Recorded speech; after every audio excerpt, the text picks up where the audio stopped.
1972년 봄 서울 동대문 시장 뒷골목에 있는 봉제 공장은 언제나 분주했습니다.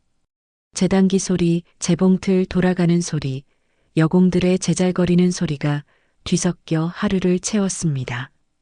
이선영은 그 소음 속에서 천을 재단했습니다. 21살 갓난아기를 친정에 맡기고 출근한 지 석 달째였습니다. 선영아, 점심 먹으러 가자. 같은 라인에서 일하는 정순이가 말했습니다. 선영은 고개를 저었습니다. 난 도시락 싸왔어. 먼저 가. 정수는 알고 있었습니다. 선영이 돈을 아끼고 있다는 것을요. 밖에서 사 먹으면 500원, 도시락은 100원이면 됩니다. 그 차이가 모여 아기 분유값이 되고 기저귀 값이 됩니다. 선영은 공장 옥상에 올라가 도시락을 먹었습니다. 밥과 김치, 그리고 계란 반쪽. 친정어머니가 새벽에 싸준 것이었습니다.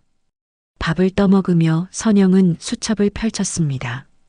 수입과 지출을 빼곡히 적은 장부였습니다. 월급 3만 원, 친정에 드리는 돈 10,000원, 방세 5,000원, 분유값 2,000원, 남는 돈으로 저축을 했습니다. 민준이가 학교 갈 때 필요할 돈이었습니다. 오후 작업이 시작되었습니다. 선영의 손은 빨랐습니다. 재단기를 정확하게 다뤘고 천을 낭비하지 않았습니다. 공장장이 가끔 지나가며 칭찬했습니다. 선영이는 손이 야물어. 하지만 선영은 알고 있었습니다. 칭찬은 칭찬일 뿐 월급은 오르지 않는다는 것을요. 이 공장에서 10년을 일해도 3만 원은 3만 원입니다.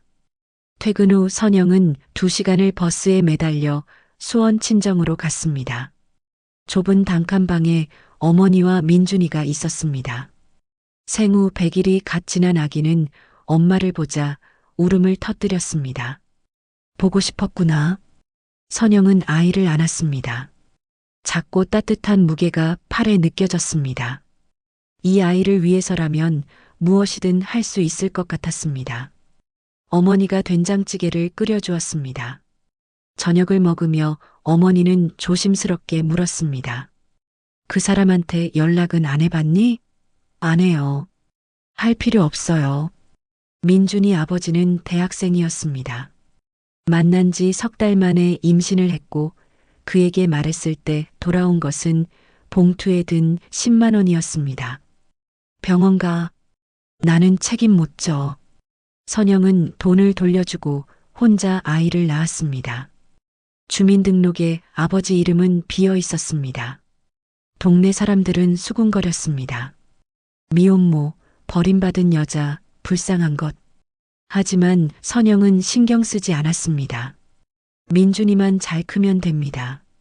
손가락질 따위는 감수할 수 있었습니다. 세월이 흘렀습니다.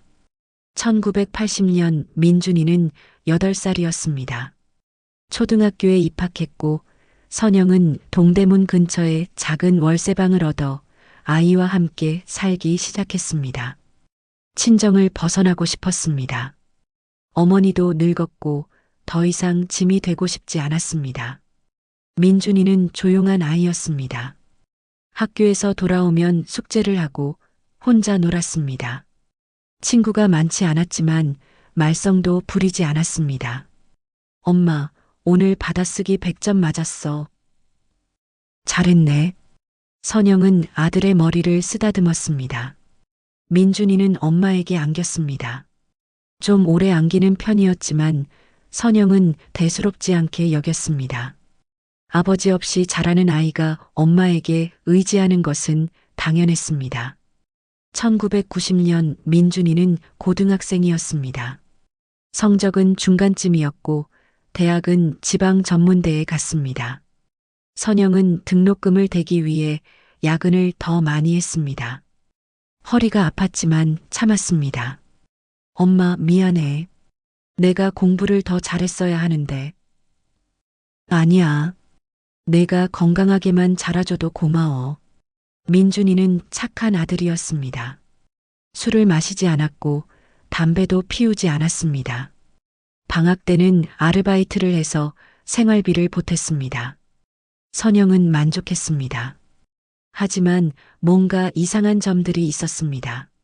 민준이는 엄마에게 지나치게 집착했습니다. 선영이 공장 동료들과 저녁을 먹으러 간다고 하면 얼굴이 굳었습니다. 엄마, 왜 가야 해? 집에서 먹으면 안 돼?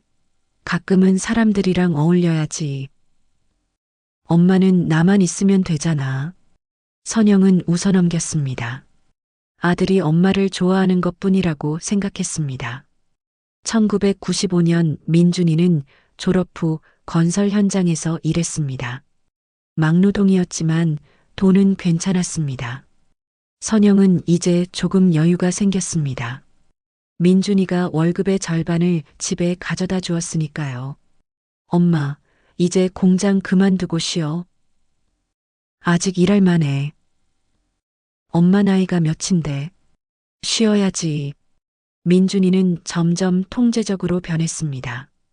엄마의 외출을 싫어했고 엄마가 누구를 만나는지 계속 물었습니다. 선영이 친구를 집에 데려오면 민준이는 무뚝뚝하게 굴었습니다. 1998년 어느 날 저녁이었습니다. 선영이 샤워를 하고 나오는데 민준이가 문 앞에 서 있었습니다. 수건을 두르고 나온 선영은 깜짝 놀랐습니다. 왜 거기 서 있어? 엄마 수건 가져다 주려고. 문 밖에 걸어두면 되지. 민준이는 엄마를 빤히 쳐다봤습니다. 선영은 불편한 기분이 들었습니다. 아들의 눈빛이 낯설었습니다. 비켜. 선영이 지나가려 하자 민준이가 어깨를 잡았습니다. 엄마, 나한테 여자친구 생기면 어떡할 거야? 무슨 소리야? 내가 행복하면 되지. 난 엄마가 제일 좋은데. 그 말투가 이상했습니다. 아들이 엄마를 좋아한다는 말이 아니었습니다. 남자가 여자에게 하는 말투였습니다.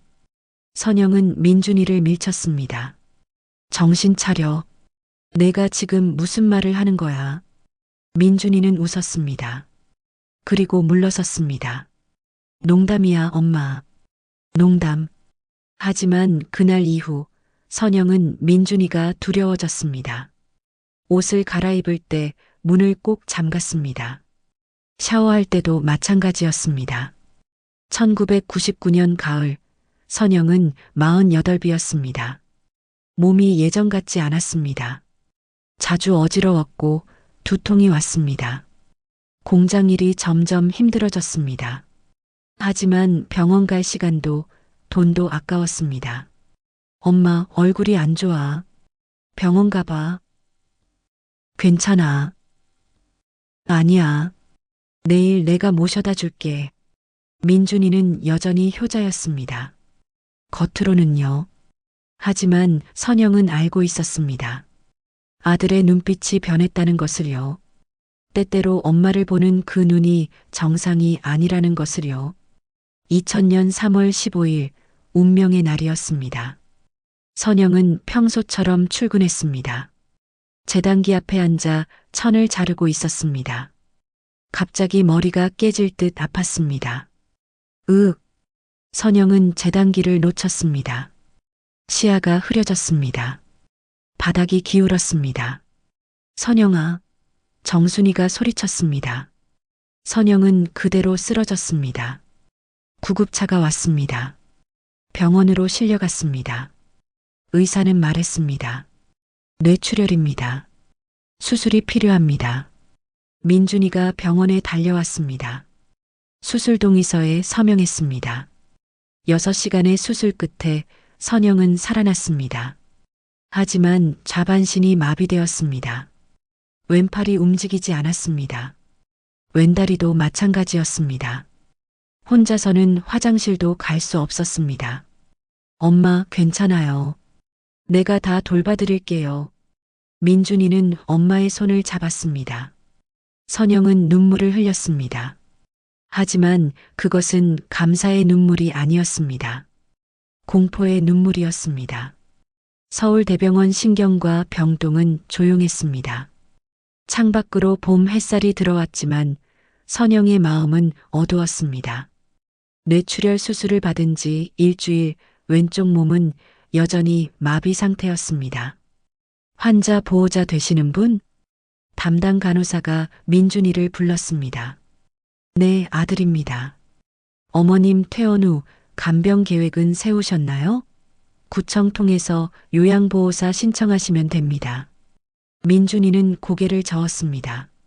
제가 직접 돌보려고요. 일은요? 그만뒀습니다. 엄마가 더 중요하니까요. 간호사는 감탄했습니다. 요즘 이런 효자 드물어요.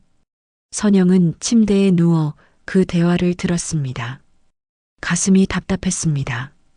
고맙기보다는 두려웠습니다. 민준이와 단둘이 있게 된다는 것이요. 퇴원 날 민준이는 택시를 불렀습니다. 엄마, 조심히. 선영을 휠체어에 태우고 집으로 향했습니다. 동대문 근처 다세대 주택 2층이었습니다. 엘리베이터가 없어서 민준이가 엄마를 업었습니다. 무겁지? 아니에요. 엄마 가벼워요. 방은 정리되어 있었습니다. 침대는 거실로 옮겨져 있었고 화장실 입구에는 손잡이가 설치되어 있었습니다. 제가 다 준비했어요. 엄마 편하게 지내실 수 있을 거예요. 선영은 고개를 끄덕였습니다. 말이 잘 나오지 않았습니다. 뇌출혈 후유증으로 발음이 어눌해졌습니다. 고마워. 당연한 거죠. 첫 며칠은 괜찮았습니다. 민준이는 식사를 챙겨주었습니다. 죽을 끓여주고 과일을 깎아주었습니다. 물을 떠다주고 이불을 덮어주었습니다. 구청에서 요양보호사가 왔습니다. 김정이라는 50대 여성이었습니다. 어머님, 제가 목욕 도와드릴게요. 감사합니다. 김정희는 능숙했습니다. 옷을 벗기고 몸을 닦아주고 새 옷을 입혔습니다. 15분이면 끝났습니다. 하지만 사흘째 되던 날 민준이가 말했습니다. 아줌마, 이제 안 오셔도 돼요. 네, 구청에서 한 달치 배정된 거예요. 괜찮습니다. 제가 할게요. 김정희는 당황했습니다. 하지만 목욕이나 화장실 케어는 전문가가 됐다니까요. 민준이의 목소리가 차가워졌습니다. 김정희는 더 이상 말하지 못하고 돌아갔습니다. 선영은 불안했습니다. 민준아, 아줌마 계속 오시게 해.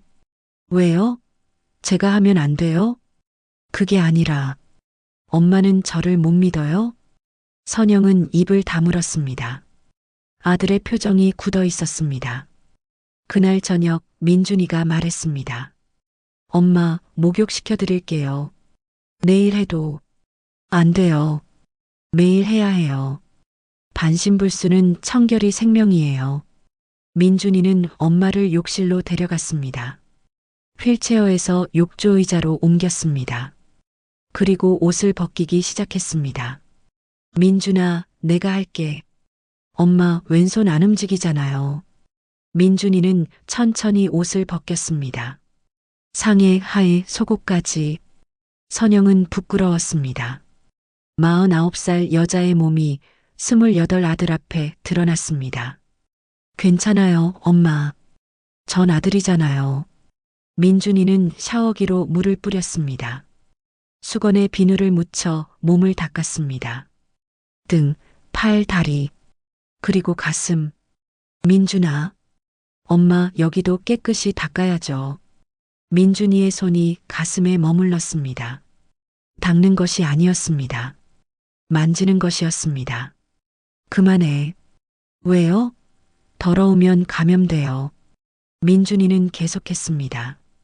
배, 허벅지, 그리고 그곳. 안 돼. 선영은 울었습니다. 하지만 저항할 수 없었습니다. 왼쪽 몸은 마비되어 있었고 오른손으로는 아들을 밀쳐낼 힘이 없었습니다. 목욕은 1시간이 걸렸습니다. 민준이는 엄마를 침대에 눕혔습니다. 그리고 말했습니다. 엄마, 이제부터 제가 매일 이렇게 해드릴게요. 깨끗하게 관리해드릴게요. 선영은 대답하지 못했습니다. 다음 날부터 상황은 더 악화되었습니다. 민준이는 신체 검사를 시작했습니다. 엄마 욕창 생기는지 매일 확인해야 해요. 인터넷에 나와 있어요. 몸 구석구석을 만졌습니다. 선영이 싫다고 하면 화를 냈습니다. 엄마가 죽고 싶어요? 욕창 생기면 썩어 들어가요. 선영은 참았습니다. 아들 말이 맞는 건지 아니면 핑계인 건지 알 수 없었습니다. 일주일 후 옆집 김순자 할머니가 찾아왔습니다. 선영아, 괜찮니? 민준이가 문을 막았습니다. 할머니, 엄마 지금 주무세요. 아침인데? 약 드시고 자요. 의사가 절대 안정하래요. 그래, 그럼 나중에 올게. 김순자 할머니는 돌아갔습니다. 선영은 거실에서 듣고 있었습니다. 소리치고 싶었지만 목소리가 나오지 않았습니다. 민준이가 돌아와 말했습니다. 엄마, 방문객은 곤란해요. 엄마 건강이 안 좋아요. 친구들도 당분간은 만나지 마세요. 선영은 갇혀버렸습니다. 집안에 아들의 통제 안에 한 달이 지났습니다. 민준이의 행동은 점점 대담해졌습니다. 목욕 시간은 이제 노골적이었습니다. 청결이라는 핑계는 사라졌습니다. 엄마 예쁘네. 그만. 제발. 왜요? 전 엄마가 좋은데. 선영은 비명을 지르고 싶었지만 소리가 나오지 않았습니다. 뇌출혈로 성대도 약해졌고 목소리는 작은 신음만 낼 수 있었습니다. 어느 날 밤 민준이는 엄마 침대 옆에 앉았습니다. 엄마, 제가 얼마나 엄마를 사랑하는지 알아요? 민준아, 정신 차려.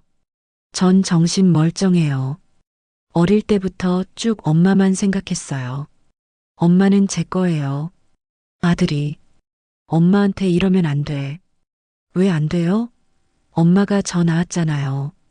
엄마 몸은 제 거나 마찬가지예요. 선영은 몸서리쳤습니다. 이것은 사랑이 아니었습니다. 소유욕이었습니다. 왜곡된 집착이었습니다. 그날 밤 선영은 기도했습니다. 하나님, 저를 데려가 주세요. 이렇게는 못 살겠어요. 하지만 하나님은 대답하지 않았습니다. 아침은 또 왔고 민준이는 또 왔습니다. 2달째 선영은 물리치료 병원에 갔습니다. 민준이가 휠체어를 밀어주었습니다. 물리치료사 윤미정이 맞이했습니다. 어머님, 오늘 컨디션은 어때요? 선영은 대답하려 했지만 민준이가 먼저 말했습니다. 좋아요. 잘 드시고 잘 주무세요. 어머님, 집에서 불편한 거 없으세요? 선영은 윤미정을 빤히 쳐다봤습니다. 눈으로 신호를 보냈습니다. 도와달라고, 이상하다고. 하지만 윤미정은 알아채지 못했습니다. 괜찮으시면 다행이에요. 운동 시작할게요. 치료가 끝나고 돌아오는 길 민준이가 말했습니다. 엄마, 이상한 눈빛 하지 마세요. 누가 봐요? 누가 엄마 말 믿겠어요? 반신불수가 헛소리하는 거라고 생각할 거예요. 선영은 절망했습니다. 민준이 말이 맞았습니다. 누가 믿어줄까요? 효자로 소문난 아들이 엄마를 학대한다는 말을요. 3달째 선영은 자살을 생각했습니다. 밤에 약을 모아뒀습니다.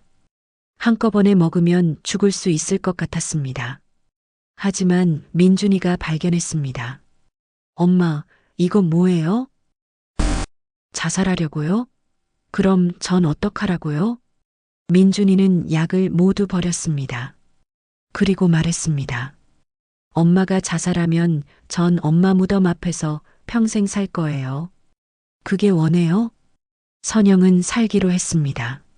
아니, 살아야만 했습니다. 하지만 이것은 삶이 아니었습니다. 천천히 죽어가는 것이었습니다. 그리고 그 지옥은 이제 겨우 시작일 뿐이었습니다. 2002년 여름 선영은 침대에 누워 천장을 바라봤습니다. 뇌출혈이 온 지 2년이 지났습니다. 몸은 조금 나아졌습니다. 왼손이 약간 움직였고 왼다리도 조금씩 힘이 돌아왔습니다. 하지만 혼자 걸을 수는 없었습니다. 민준이는 변하지 않았습니다. 아니, 더 심해졌습니다. 하루 3번 규칙적으로 왔습니다. 아침 목욕, 오후 신체 검사, 밤 특별 관리. 그가 만든 일정이었습니다. 엄마, 오늘 기분 어때요? 민준이는 웃으며 물었습니다. 마치 정상적인 대화를 나누는 것처럼. 선영은 대답하지 않았습니다. 말을 하면 할수록 상황이 나빠진다는 것을 배웠습니다. 말씀 안 하시네. 삐졌어요? 민준이는 침대에 앉았습니다. 선영의 머리를 쓰다듬었습니다. 엄마, 전 엄마가 좋은데 왜 저를 밀어내요? 민준아, 제발, 제발 뭐요? 제가 뭘 잘못했어요? 선영은 울었습니다. 민준이는 눈물을 닦아주었습니다. 울지 마세요. 제가 슬퍼요. 그의 목소리는 상냥했습니다. 하지만 눈은 차가봤습니다. 2004년 선영은 도움을 요청하려 했습니다. 병원에 갈 때였습니다. 민준이는 항상 진료실까지 따라왔습니다. 의사가 물으면 그가 대답했습니다. 어머님 요즘 어떠세요? 잘 지내요, 선생님. 제가 잘 돌보고 있어요. 식사는요? 잘 드세요. 제가 직접 해드려요. 의사는 민준이를 칭찬했습니다. 참 효자시네요. 요즘 이런 분 드물어요. 선영은 입을 열려 했습니다. 하지만 민준이의 손이 어깨를 꽉 잡았습니다. 경고였습니다. 엄마, 어디 불편하세요? 아니. 선영은 포기했습니다. 진료가 끝나고 돌아오는 길 민준이가 말했습니다. 엄마, 쓸데없는 생각하지 마세요. 누가 믿겠어요? 저는 직장도 그만두고 엄마 돌보는 효자예요. 엄마는 뇌출혈로 정신이 오락가락하는 환자고요. 선영은 절망했습니다. 민준이 말이 맞았습니다. 2006년 선영은 다시 시도했습니다. 밤에 민준이가 나간 사이 전화기를 찾았습니다. 오른손으로 힘겹게 수화기를 들었습니다. 112를 눌렀습니다. 여보세요, 112입니다. 도와주세요. 선영의 발음은 어눌했습니다. 뇌출혈 후유증이었습니다. 네, 무슨 일이세요? 아들이 저를. 할머니, 천천히 말씀하세요. 아들이 뭘 어떻게 했어요? 폭력? 성? 그때 민준이가 돌아왔습니다. 선영의 손에서 전화기를 빼앗았습니다. 죄송합니다. 저희 어머니가 뇌출혈 후유증으로 가끔 이상한 전화를 해요.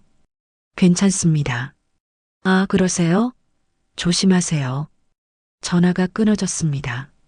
민준이는 선영을 노려봤습니다. 엄마 경고했잖아요. 그날 밤 민준이는 선영의 손을 침대 난간에 묶었습니다. 이제부터 밤에는 이렇게 묶어둘 거예요. 이상한 짓 못하게. 선영은 비명을 질렀습니다. 하지만 이 집은 다세대 주택 2층이었고 벽은 두꺼웠습니다. 아무도 듣지 못했습니다. 2008년 세상이 변했습니다. 경제 위기가 왔습니다. 민준이가 일하던 건설 현장이 줄었습니다. 돈이 부족해졌습니다. 엄마 때문에 제 인생이 망가졌어요. 민준이는 술을 마시기 시작했습니다. 취하면 더 거칠어졌습니다. 엄마가 아프지만 않았어도 전 결혼도 하고 잘 살았을 거예요. 미안해. 미안해. 미안하면 다해요? 엄마는 저한테 빚진 거예요. 평생 빚진 거예요. 선영은 자신을 탓했습니다. 정말로 자신 때문에 아들 인생이 망가진 걸까요? 민준이는 그 죄책감을 이용했습니다. 엄마, 제가 이렇게 희생하는데 엄마는 뭘 해줄 수 있어요? 아무것도 못하잖아요. 그럼 제가 원하는 대로 해주는 게 맞지 않아요? 선영은 말문이 막혔습니다. 민준이의 논리는 왜곡되어 있었지만 선영은 반박할 힘이 없었습니다. 2010년 봄 10년이 흘렀습니다. 선영은 59세였습니다. 머리는 하얗게 샜고 얼굴은 주름투성이었습니다. 마비된 몸은 더 야위었습니다. 민준이는 38세였습니다. 술과 담배로 얼굴이 거칠어졌지만 여전히 동네에서는 효자로 통했습니다. 박민준 씨는 정말 대단해요. 어머니 10년을 혼자 돌보다니. 어머니 복 많으세요. 선영은 그 말을 들을 때마다 웃고 싶었습니다. 쓴웃음을요. 복이라고요? 이것이 복인가요? 어느 봄날 오후였습니다. 옆집 김순자 할머니는 병가로 집에 있었습니다. 평소 같으면 일터에 있을 시간이었지만 허리가 아파 쉬고 있었습니다. 오후 3시쯤이었습니다. 벽 너머에서 소리가 들렸습니다. 안 돼. 그만해. 선영의 목소리였습니다. 평소보다 크고 절박했습니다. 조용히 해. 민준이의 목소리도 들렸습니다. 살려주세요. 도와주세요. 김순자는 귀를 기울였습니다. 처음 듣는 비명이었습니다. 제발, 제발요. 김순자는 더 이상 참을 수 없었습니다. 신발을 신고 밖으로 나갔습니다. 똑똑똑. 김순자가 문을 두드렸습니다. 안에서 소리가 뚝 그쳤습니다. 잠시 후 민준이가 문을 열었습니다. 얼굴에는 땀이 흥건했습니다. 할머니, 무슨 일이세요? 안에서 비명소리 들렸는데, 아, 엄마가 갑자기 다리에 쥐가 나셔서요. 제가 마사지해 드렸어요. 그래. 그런데 소리가 심상치 않던데. 괜찮아요. 이제 나아지셨어요. 김순자는 민준이를 밀쳤습니다. 아니야. 내가 직접 확인해야겠어. 할머니. 김순자는 안으로 들어갔습니다. 거실 침대에 선영이 누워 있었습니다. 얼굴은 창백했고 눈은 충혈되어 있었습니다. 입술은 깨물어서 피가 나 있었습니다. 목에는 손자국이 선명했습니다. 선영아. 김순자가 달려갔습니다. 선영은 김순자를 보고 울음을 터뜨렸습니다. 할머니, 도와주세요. 제발. 이 새끼가. 김순자는 핸드폰을 꺼냈습니다. 112를 눌렀습니다. 여보세요, 112입니다. 빨리 와요. 동대문구 용두동 45-3, 2층. 사람 죽겠어요. 민준이는 핸드폰을 빼앗으려 했지만 김순자는 피했습니다. 할머니, 오해예요. 오해는 무슨. 선영이 목에 손자국이 다 나 있잖아. 10분 후 경찰이 도착했습니다. 구급차도 함께 왔습니다. 선영은 들것에 실렸습니다. 부인, 괜찮으세요? 도와주세요. 선영은 구급대원의 손을 꽉 잡았습니다. 병원으로 가는 구급차 안에서 선영은 눈물을 흘렸습니다. 10년 만에 처음으로 민준이 없는 공간이었습니다. 10년 만에 처음으로 안전하다고 느꼈습니다. 서울대병원 응급실에서 법의학 전문의가 선영을 진찰했습니다. 환자분, 제가 몇 가지 질문할게요. 누가 이렇게 했어요? 아들이요. 아들이 언제부터 이랬어요? 10년. 뇌출혈 이후로. 의사는 기록했습니다. 그리고 신체 검사를 시작했습니다. 목에 손자국, 팔에 멍, 허벅지에 상처, 그리고 그곳의 흔적들. 의사는 침묵했습니다. 오랜 경력에도 이런 경우는 처음이었습니다. 환자분, 용기 내서 말씀해 주셔서 감사해요. 이제 안전해요. 선영은 고개를 끄덕였습니다. 경찰 조사가 시작되었습니다. 민준이는 경찰서로 연행되었습니다. 저는 엄마를 돌본 것뿐이에요. 목의 손자국은 어떻게 설명할 건가요? 그건 엄마가 갑자기 소리를 질러서 진정시키려고 10년 동안 성폭행한 증거가 있습니다. 민준이는 입을 다물었습니다. 재판은 빠르게 진행되었습니다. 검사는 징역 15년을 구형했습니다. 변호인은 간병 스트레스를 주장했지만 판사는 받아들이지 않았습니다. 피고인은 피해자의 신체적 약점을 이용해 10년간 지속적으로 성폭행했습니다. 이는 용서받을 수 없는 범죄입니다. 피고인을 징역 10년에 처합니다. 민준이는 항소했지만 기각되었습니다. 선영은 법정에서 증언했습니다. 휠체어를 타고 떨리는 목소리로 저는 10년을 지옥에서 살았습니다. 제 아들이 저를. 선영은 말을 잇지 못하고 울었습니다. 판사는 말했습니다. 피해자께 깊은 위로를 전합니다. 정의는 늦었지만 반드시 실현됩니다. 하지만 선영은 알고 있었습니다. 정의가 늦으면 그것은 정의가 아니라는 것을요. 10년은 돌아오지 않습니다.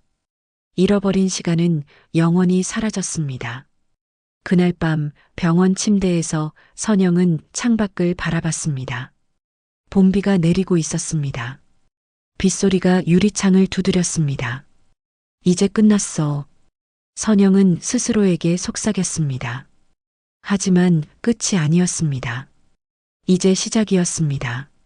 재건의 시작이요. 2010년 여름 선영은 경기도 화성에 있는 이정숙 이모의 집에 왔습니다. 이정숙은 선영 아버지의 먼 사촌이었습니다. 60세 요양보호사로 일하다 은퇴한 분이었습니다. 자녀는 모두 외국에 있었고 혼자 사는 단독주택이 있었습니다. 선영아, 여기가 내 방이야. 1층 작은 방이었습니다.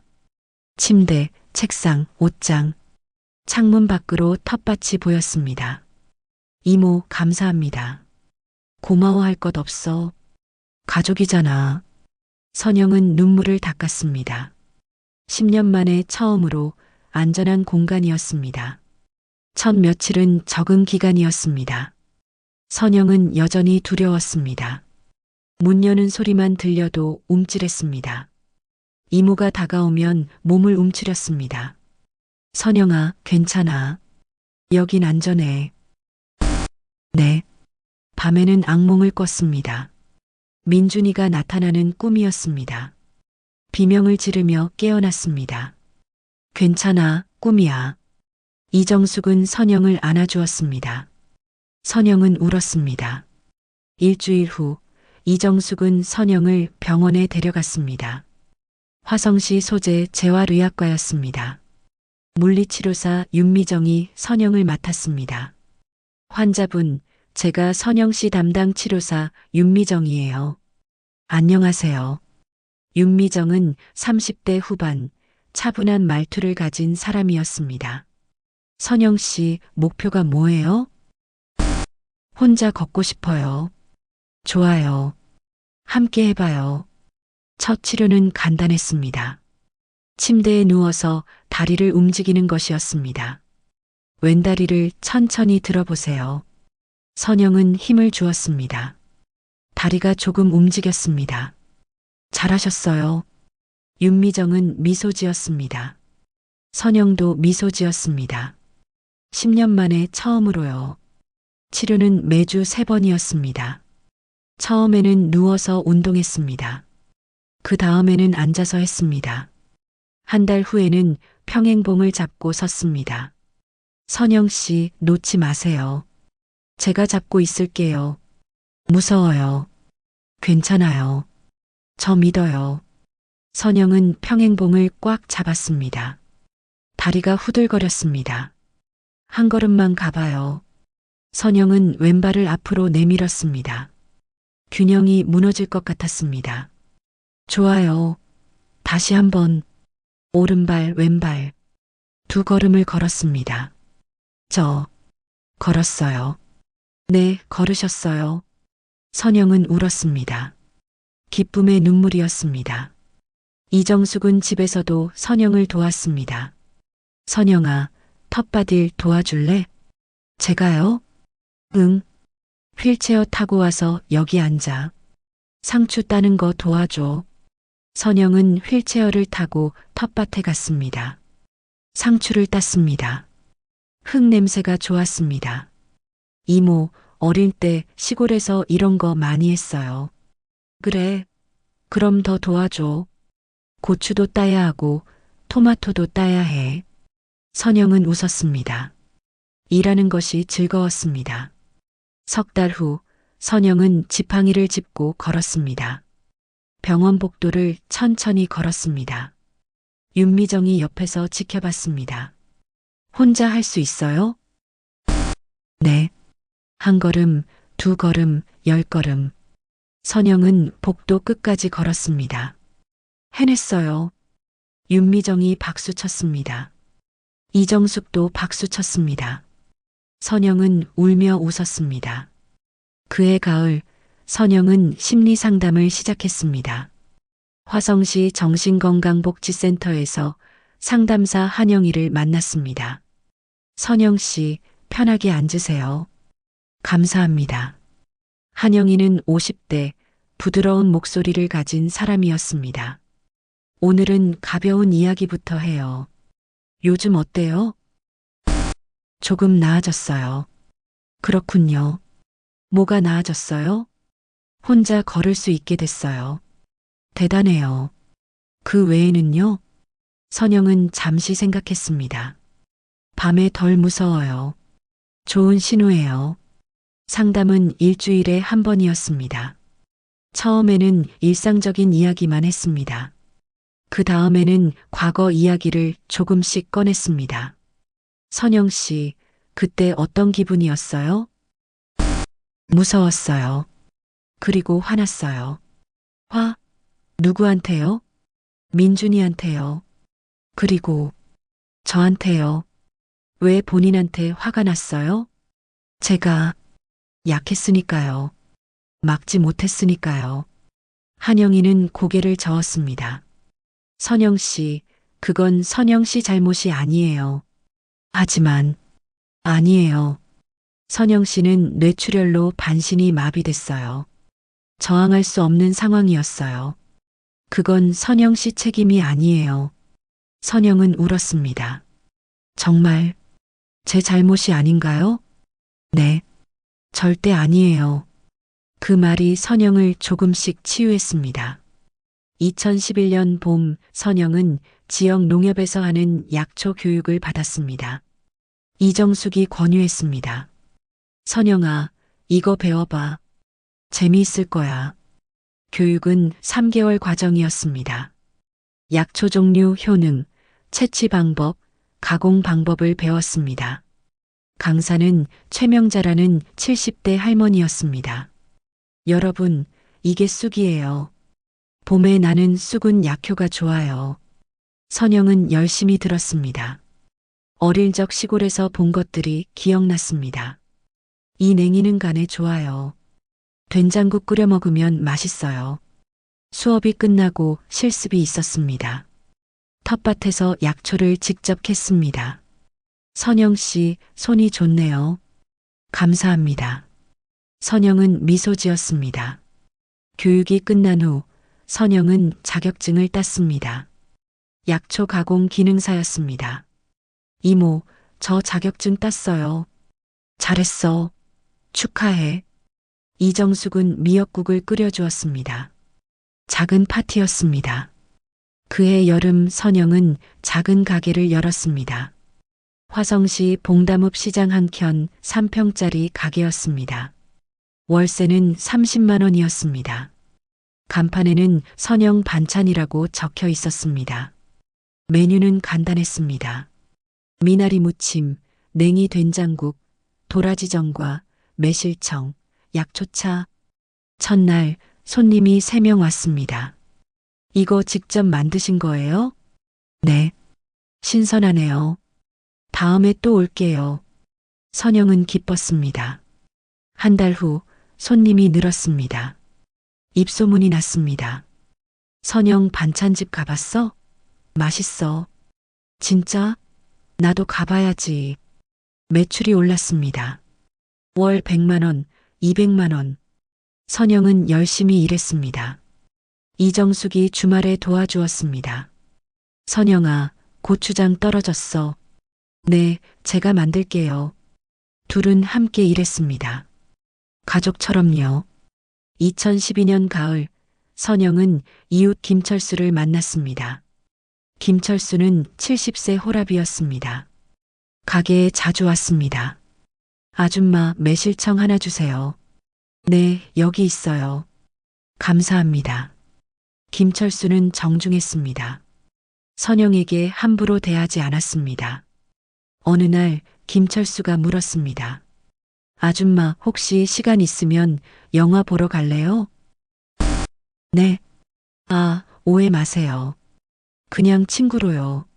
선영은 고민했습니다. 그리고 수락했습니다. 좋아요. 영화관에서 코미디 영화를 봤습니다.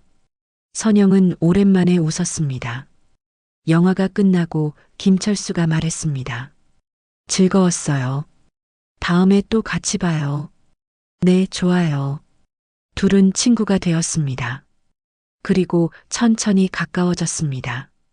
2013년 선영은 학대 피해 여성 모임에 참여했습니다. 화성시 여성센터에서 매주 화요일 모였습니다. 5명의 여성이 있었습니다. 저는 남편한테 맞았어요. 저는 시아버지한테, 저는 아들한테. 모두의 이야기는 달랐지만 고통은 같았습니다. 선영도 조심스럽게 말했습니다. 저는 아들한테 10년 동안 말을 잇지 못하고 울었습니다. 다른 여성들이 선영을 안아주었습니다. 괜찮아요. 여기서는 안전해요. 모임은 선영에게 힘이 되었습니다. 혼자가 아니라는 것을 알았습니다. 2015년 선영의 가게는 번창했습니다. 단골 손님이 많았고 매출은 월 300만 원을 넘었습니다. 선영은 이정숙에게 생활비를 드렸습니다. 이모, 받으세요. 아니야, 괜찮아. 아니에요. 이모 덕분에 제가 여기까지 왔어요. 이정숙은 눈물을 닦았습니다. 고마워, 선영아. 그 해 크리스마스, 김철수가 선영에게 선물을 주었습니다. 이거 받아요. 작은 상자였습니다. 열어보니 목걸이가 들어 있었습니다. 이게 제 아내가 좋아하던 거예요. 이제 선영 씨한테 드리고 싶어요. 하지만 부담 갖지 마세요. 그냥 친구 사이에 주는 선물이에요. 선영은 목걸이를 받았습니다. 심플한 은목걸이였습니다. 감사합니다. 김철수는 미소 지었습니다. 선영 씨, 저랑 천천히 알아가요. 서두르지 않을게요. 선영은 고개를 끄덕였습니다. 2018년 선영과 김철수는 연인이 되었습니다. 공식적으로 사귀기 시작한 것은 봄이었습니다. 시장 벚꽃길을 함께 걸으며 김철수가 말했습니다. 선영 씨, 제가 선영 씨 곁에 있어도 될까요? 네. 과거는 중요하지 않아요. 지금의 선영 씨가 좋아요. 선영은 처음으로 사랑받는다는 느낌을 받았습니다. 진짜 사랑이었습니다. 김철수는 선영을 존중했습니다. 허락 없이 만지지 않았습니다. 선영이 불편해하면 즉시 물러났습니다. 괜찮아요? 네, 괜찮아요. 둘은 일주일에 2번 데이트했습니다. 영화를 보거나 산책을 하거나 조용한 카페에 앉아 이야기를 나눴습니다. 2020년 세상에 코로나가 왔습니다. 가게 손님이 줄었습니다. 하지만 선영은 배달을 시작했습니다. 전화 주시면 집 앞까지 갖다 드려요. 단골 손님들이 주문했습니다. 매출은 유지되었습니다. 김철수가 도왔습니다. 제가 배달 도와드릴게요. 고마워요. 둘은 함께 일했습니다. 힘들었지만 행복했습니다. 그해 겨울 선영은 70세가 되었습니다. 이정숙이 생일상을 차렸습니다. 김철수도 왔습니다. 축하해요, 선영 씨. 감사합니다. 촛불을 켜고 노래를 불렀습니다. 선영은 소원을 빌었습니다. 이대로만 평화롭게 살게 해주세요. 하지만 운명은 한 번 더 선영을 시험했습니다. 그리고 그 시험은 곧 찾아올 것이었습니다. 2025년 4월 봄이 왔습니다. 화성 봉담 시장은 활기찼습니다. 선영의 가게는 여전히 번창했습니다. 이제 74세가 된 선영은 머리가 하얗게 샜지만 몸은 건강했습니다. 선영 씨, 미나리 무침 하나요? 네, 잠시만요. 선영은 웃으며 반찬을 포장했습니다. 단골 손님들은 선영을 좋아했습니다. 오후 3시쯤이었습니다. 가게 문이 열렸습니다. 선영은 고개를 들었습니다. 그리고 얼어붙었습니다. 휠체어를 탄 남자가 들어왔습니다. 수척하고 창백한 얼굴. 하지만 그 눈은 알아볼 수 있었습니다. 민준이었습니다. 엄마. 목소리는 떨리고 약했습니다. 예전의 힘은 사라졌습니다. 선영은 한 걸음 뒤로 물러섰습니다. 심장이 미친 듯이 뛰었습니다. 왜 왔어? 엄마, 듣기만 해줘요. 제발. 민준이는 휠체어를 앞으로 밀었습니다. 손이 떨렸습니다. 저 루게릭병 걸렸어요. 5년 전에 진단받았어요. 이제 팔도 다리도 안 움직여요. 혼자서는 아무것도 못해요. 선영은 표정 없이 들었습니다. 민준이는 계속했습니다. 요양병원에 있었는데 거기가 지옥이에요.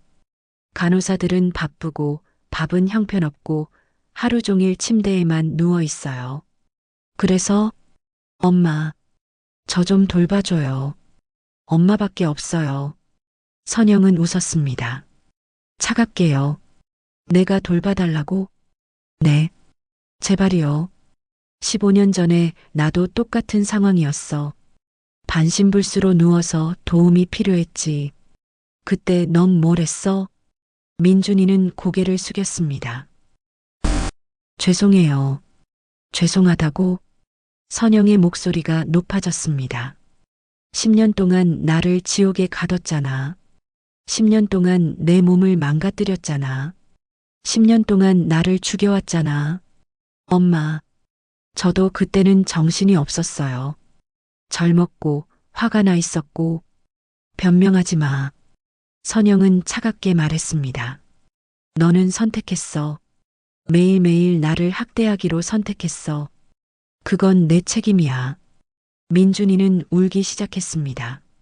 엄마, 저 진짜 후회해요. 매일 후회하면서 살았어요. 거짓말. 진짜예요. 아니야. 선영은 단호했습니다. 너는 감옥에 갈 때도 후회한다고 했어. 재판정에서도 후회한다고 했어. 하지만 성년 만에 가석방되고 나서 나한테 연락 한 번 했어? 안 했잖아. 왜?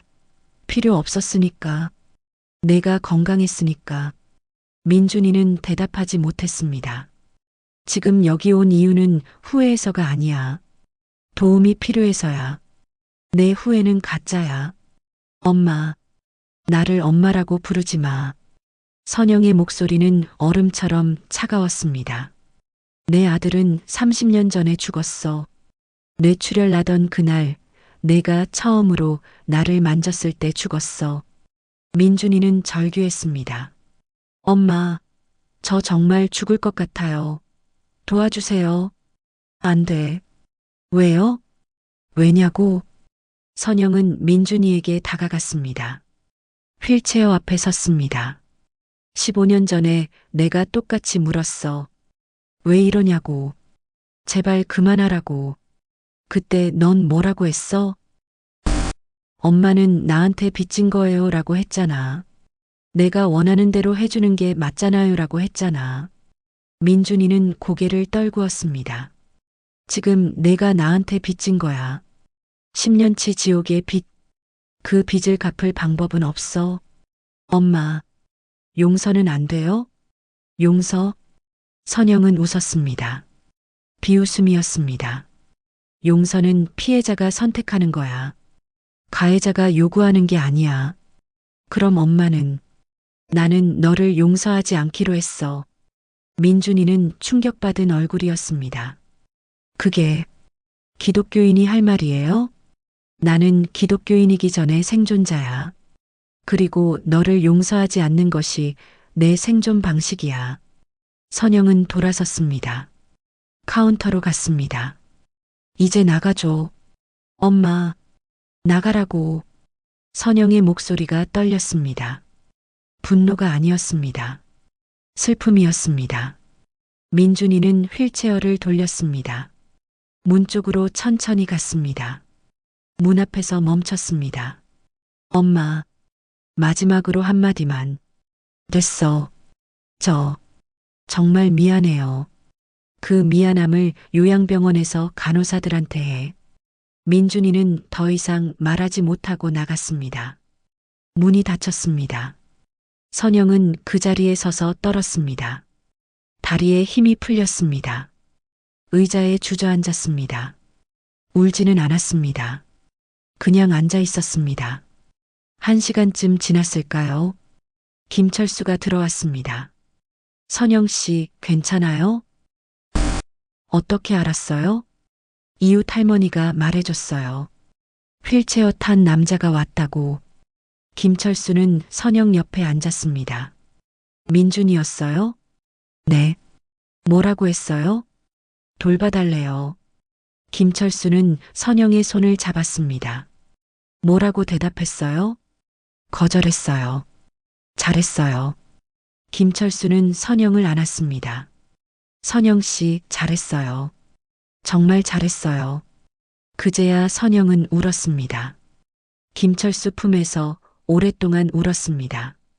그날 밤 선영은 이정숙과 이야기했습니다. 이모, 제가 잘한 걸까요? 당연하지. 하지만 그 사람도 아파요. 루게릭병이래요.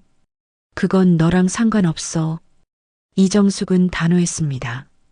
선영아, 내가 그 사람을 돌볼 의무는 없어. 부모 자식 관계라도 마찬가지야.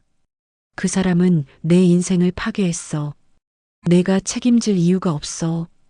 그래도가 아니야. 선영아, 너는 이미 충분히 고통받았어. 이제는 내가 행복할 차례야. 선영은 고개를 끄덕였습니다. 며칠 후 선영은 여성센터 모임에 갔습니다. 선영 씨, 무슨 일 있어요? 다른 여성들이 물었습니다. 선영은 이야기했습니다. 제 아들이 왔어요. 진짜요? 네. 루게릭병 걸렸대요. 돌봐달래요. 모두 숨을 죽였습니다. 뭐라고 했어요? 거절했어요. 박수가 터졌습니다. 잘하셨어요. 대단해요, 선영 씨. 한 여성이 말했습니다. 선영 씨가 우리한테 용기를 줬어요. 가해자한테 애노라고 말할 용기요. 선영은 미소 지었습니다. 일주일 후 선영은 민준이 소식을 들었습니다. 화성시 공공요양병원에 입원했다고 했습니다. 정부 지원으로 무료 간병을 받고 있다고 했습니다. 선영은 아무 감정도 느끼지 않았습니다. 동정도 죄책감도 없었습니다. 저 사람은 이제 나와 상관없는 사람이야.